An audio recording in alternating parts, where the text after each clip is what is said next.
Not complete domination by Red Bull, but definitely domination by Verstappen again, although he has only had 2/10 off of him, followed by Fernando Alonso in second position in the second practice session.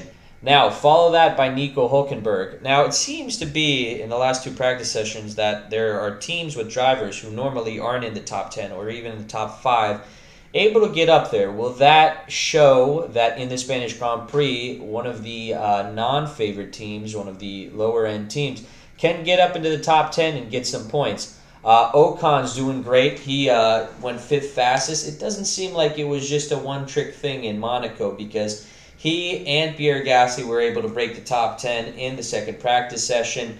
More of the same from Ferrari. I mean, 6th and 7th, you have Charles Leclerc in 6th, Carlos Sainz in 7th. Those upgrades do not seem to be working for them too well, although they were promised to at least improve a little bit. Doesn't even look like it's improving them. If anything, they've looked slower. Same thing with Mercedes. George Russell in 8th, Lewis Hamilton in 11th. Just both of the 2 and 3 teams not doing too well, and Alpine getting up there.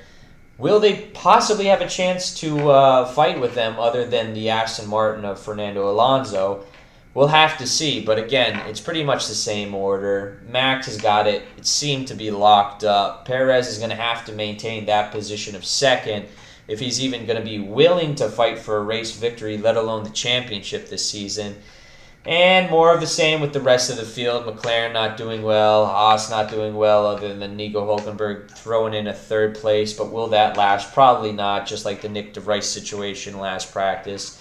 He's all the way down in 16th position. Lance Stroll having to get something together. I mean, 18th position.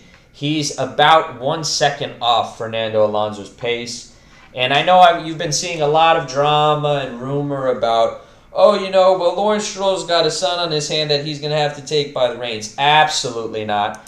Drivers in Formula One stay well past their welcome when they have either a financial reason or just they're the number 2 driver and people like to have one dominant driver and a backup driver pretty much as their second driver.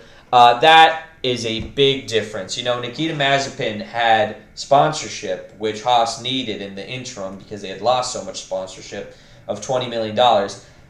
Aston Martin is owned by Lawrence Stroll, okay? I mean, you could sell that team for hundreds of millions of dollars.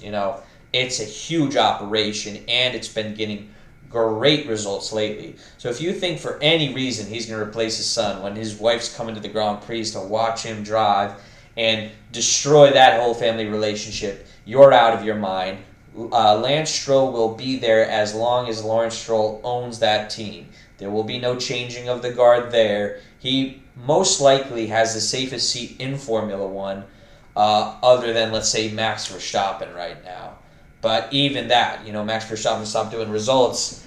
Eventually, something's going to change. I know nowadays the whole Formula One MO is to keep drivers who have had championships way past their prime and just have them as a good guy to be at the helm.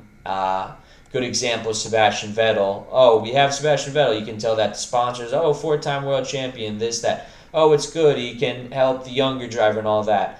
That might be fading in time. It's going to be coming down to results really as of right now.